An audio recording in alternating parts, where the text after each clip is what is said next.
This is a very unique arcade tower, was destroyed by the flood. So I'm trying to find a way to get in.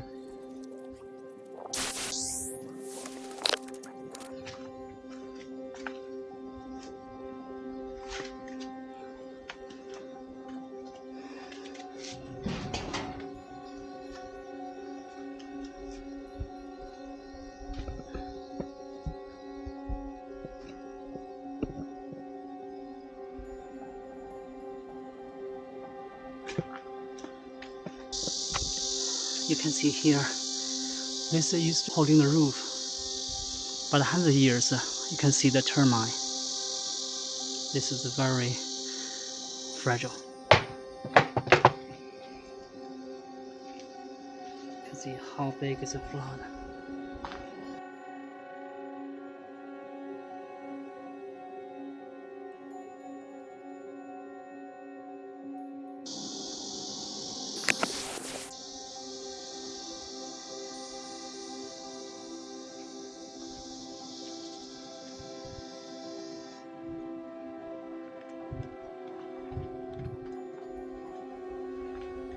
There used to be 3 gods worshipped here.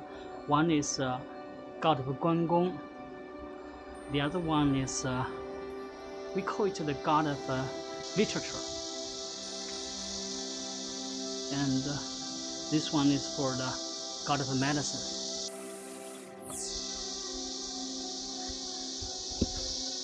We can see here this red brick.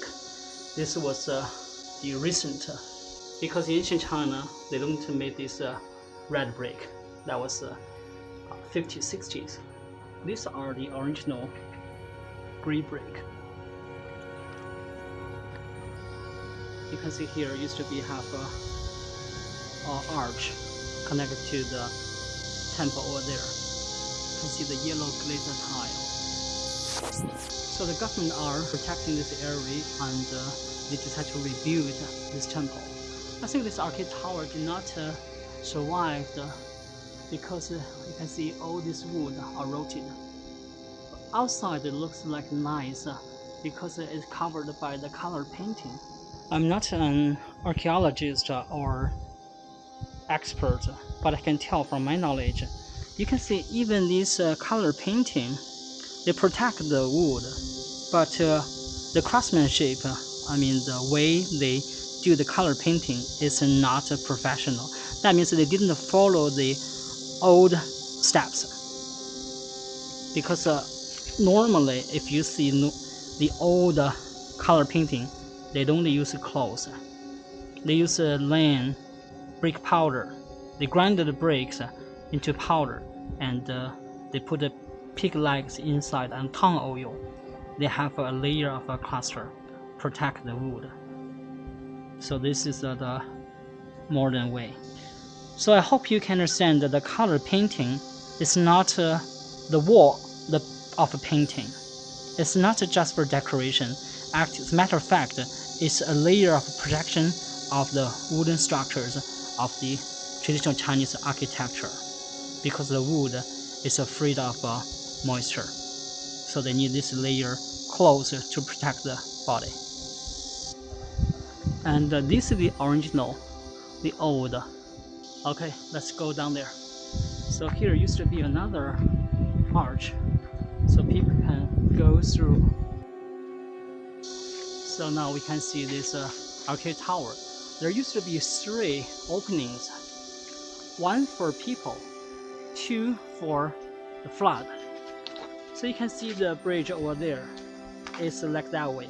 1 for people going through when they leave the camel and the donkey carry the coal and charcoal. So actually this is a drainage for the flood.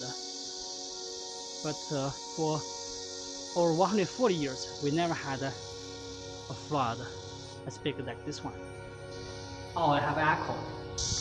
I can imagine hundreds of years ago, my ancestors leading the camel or donkey carry the coal and charcoal all the way just by foot, walking a long way to the city, the downtown of Beijing, for making a living. It's a hard life. But this is our history, and this is our culture. This is our heritage. I really hope our government and the people, they can realize the value of this heritage and protect it for our future generation.